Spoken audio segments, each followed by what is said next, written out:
mali zake? Hapana. Hamtapatana na tajiri. Hiyo ni sifa ya ngapi? Ya pili ya tajiri. Baadaye tutaangalia sifa la ngamia, ndio tajiri. Tuangalie neno la tatu kuhusu tajiri. Mathayo 2, tusoma mstari wa 8. Tutakwenda haraka. Neno la tatu kuhusu tajiri.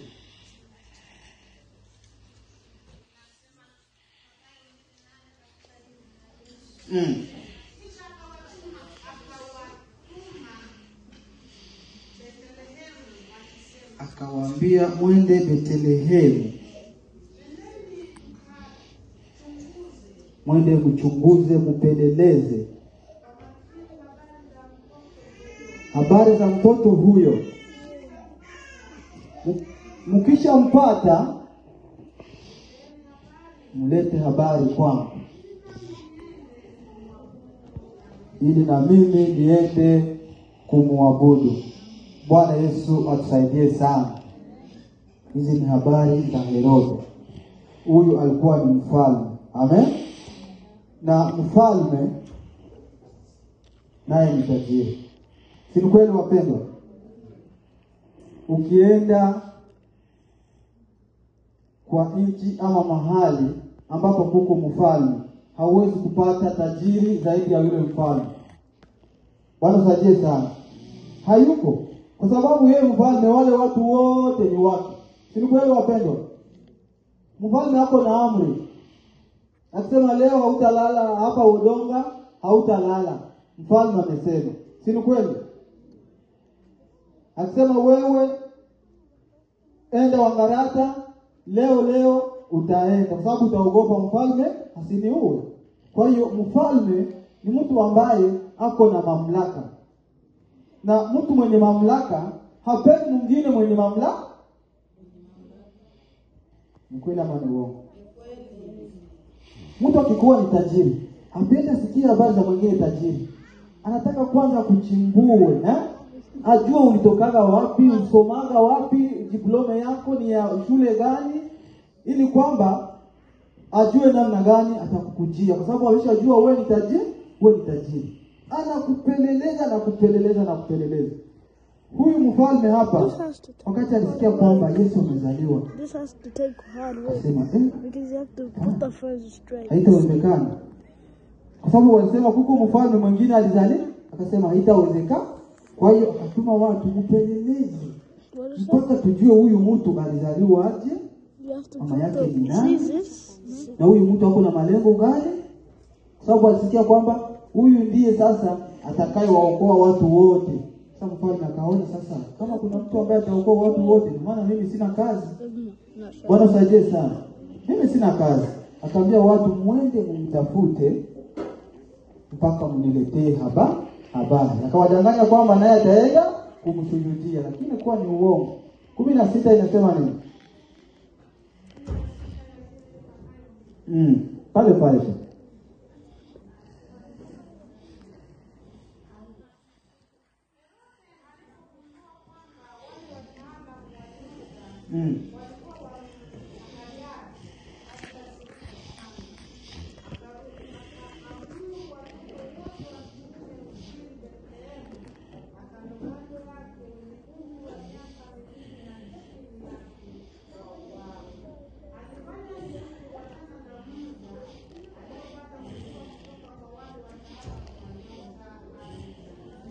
Amen.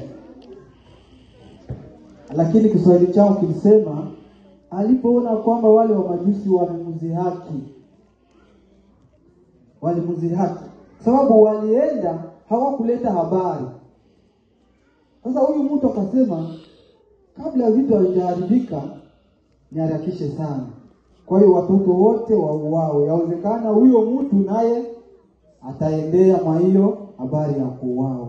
Lakini haikuwezekana, kwa sababu ulikuwa ni mpango wa Mungu. Hiyo ndio habari ya mfalme. Hapendaki asikie mwingine. Tajiri asisikie mtu mwingine tajiri. Hapana. Hawezi kubali. Ndio maana nikasema kwamba nijaribu kutafakari ni kwa nini tu Yesu akaleta huu mfano, kwani tajiri yako namna gani? Nikaenda kupata kwamba tajiri yako na haya mambo ambayo labda ni ya ubinafsi. Ako na mambo ambayo ni ya ubinafsi.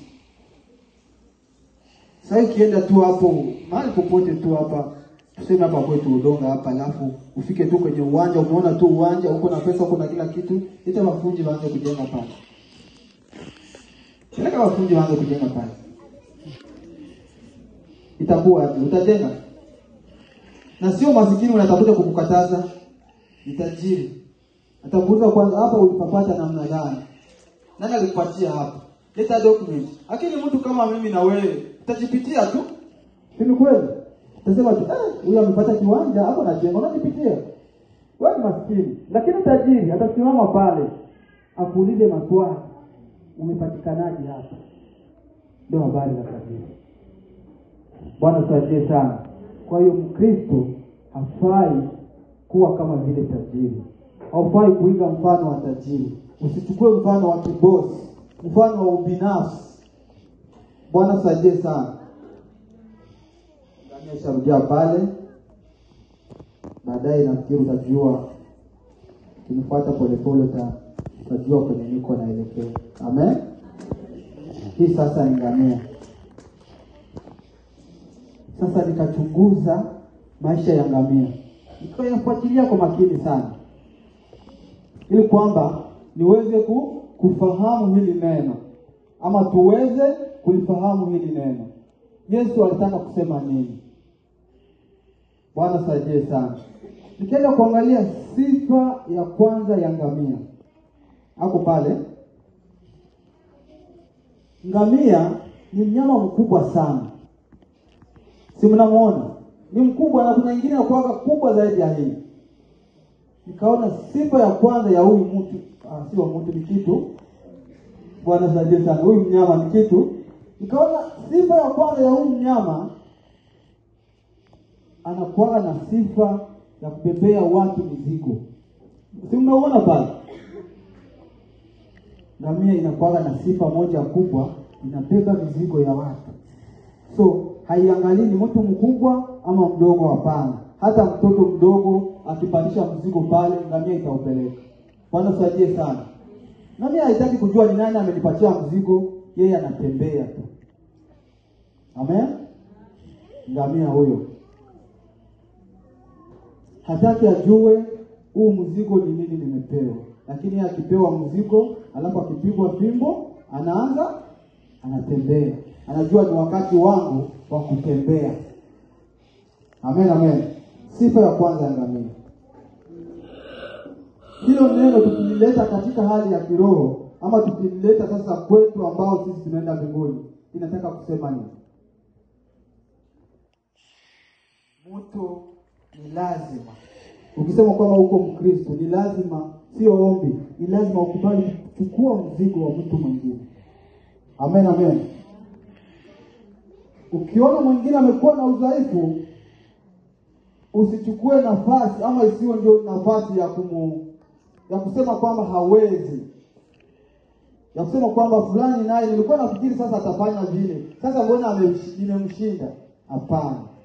Mkristo anachukua mzigo wa mwingine.